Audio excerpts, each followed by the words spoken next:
Oke, untuk membangun suatu sistem pakar di sini memang pertama kita butuh menentukan dulu masalahnya yang fokus ya, masalah khusus tertentu, karakteristik masalahnya seperti apa.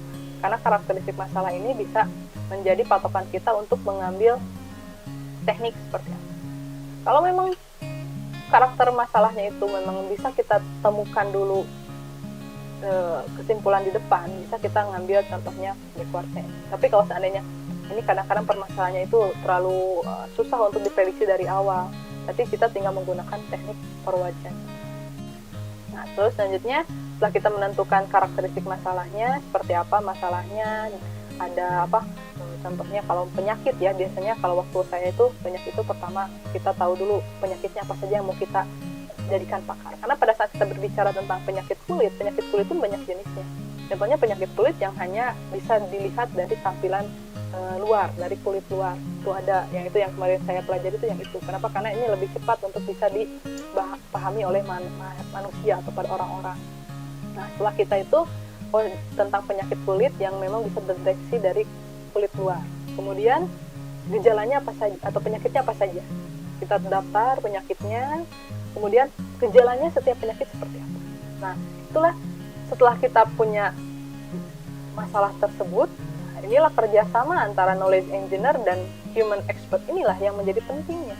Karena pada saat kita biasanya knowledge engineer, pertama, pasti kita sudah punya karakter masalah, contoh kayak tadi yang saya ambil itu tentang penyakit kulit, pasti kita baca dulu nih, informasi-informasi tentang penyakit kulit. Minimalnya nama penyakit sudah kita ketahui, gejala sudah kita ketahui. Selanjutnya tinggal kita cocokin sama si human expert ini. Benar nggak informasi yang saya dapat dari literatur? Mungkin saya hanya sekedar membaca jurnal atau baca buku gitu kan ya. Nanti kita cocokkan. Kenapa? Karena orang expert ini gitu kan ya, human expert ini dia punya apa? Pengalaman yang mungkin tidak ada di buku dan tidak ada di jurnal. Sehingga nanti pengalaman dia, nanti dia akan menjadi seorang yang oh benar nih, kalau penyakit ini memang gejalanya ini, tapi mungkin nanti dia ada yang saya temukan mungkin di lapangan gejala ini bisa mengajak kepada penyakit ini. Nah, nanti disinilah butuhnya kerjasama dari knowledge engineer dan human expert ini untuk mendefinisikan permasalahan, mencocokkan dari setiap masalah dengan gejala-gejalanya, setiap rule, aturan dengan fakta-faktanya itu seperti apa biasanya.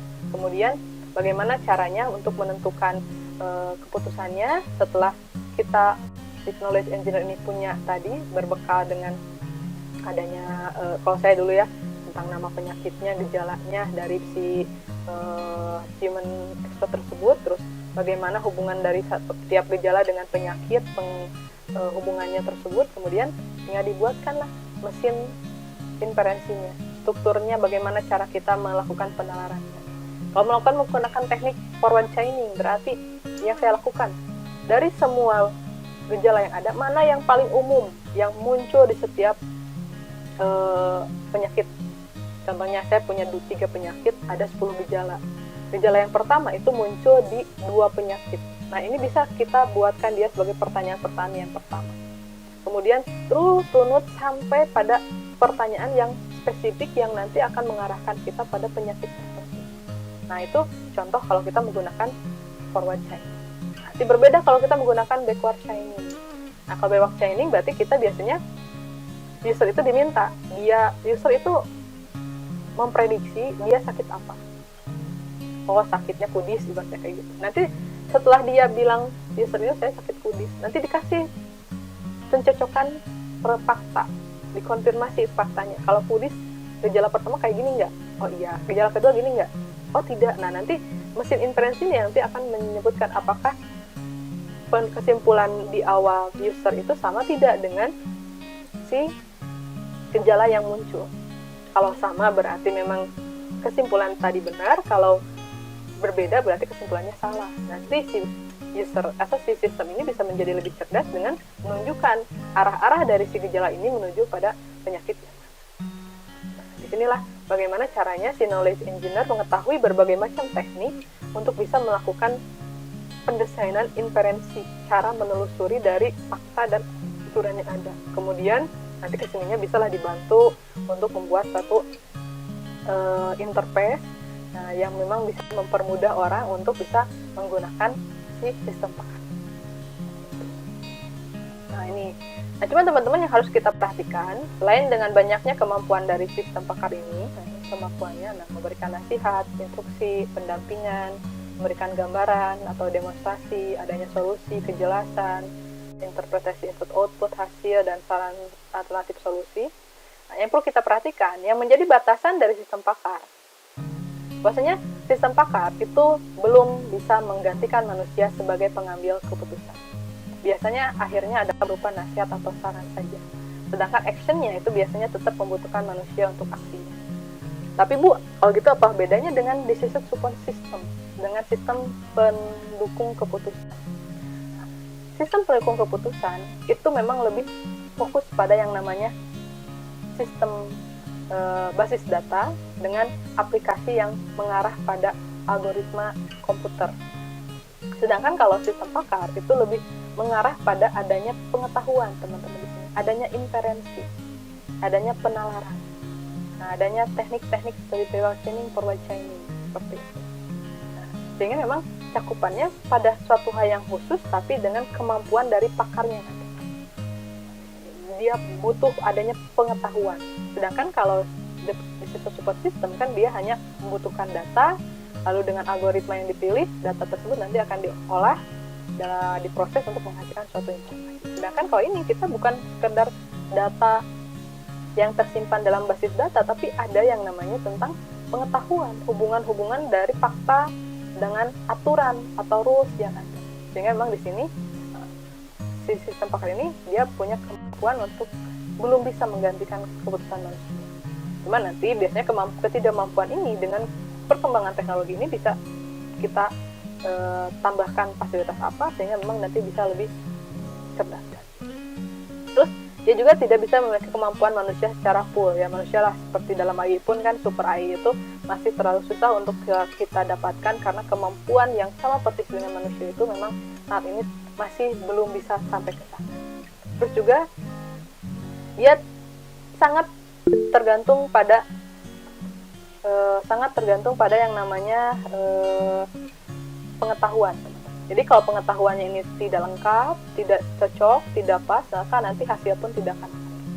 Terus mereka belum bisa menyempurnakan pengetahuan sendiri. Jadi si expert system ini memang belum punya kemampuan learning, sehingga memang nanti kesininya teman-teman bisa nanti mengawinkan sistem pakar ini dengan teknik learning yang sekarang sedang digaungkan dalam artificial intelligence. Cuman memang batasan dari sistem pakar ini ketidakmampuannya berada di ranah simulasi. Di sini teman-teman, keuntungan kita menggunakan sistem pakar adalah kita bisa sebagai orang awam mengerjakan pekerjaan yang memang asalnya dipergunakan atau dikerjakan oleh orang-orang yang ahli. Jadi memang dari sisi keuangan itu ya, pengeluaran biaya itu bisa lebih mudah karena kalau kita menggunakan orang ahli biayanya mahal. Kalau kita bisa sistem pakar ini mengasistensi orang awam untuk mengerjakan sesuatu yang ahli, berarti kan dari sisi biaya bisa ditekan.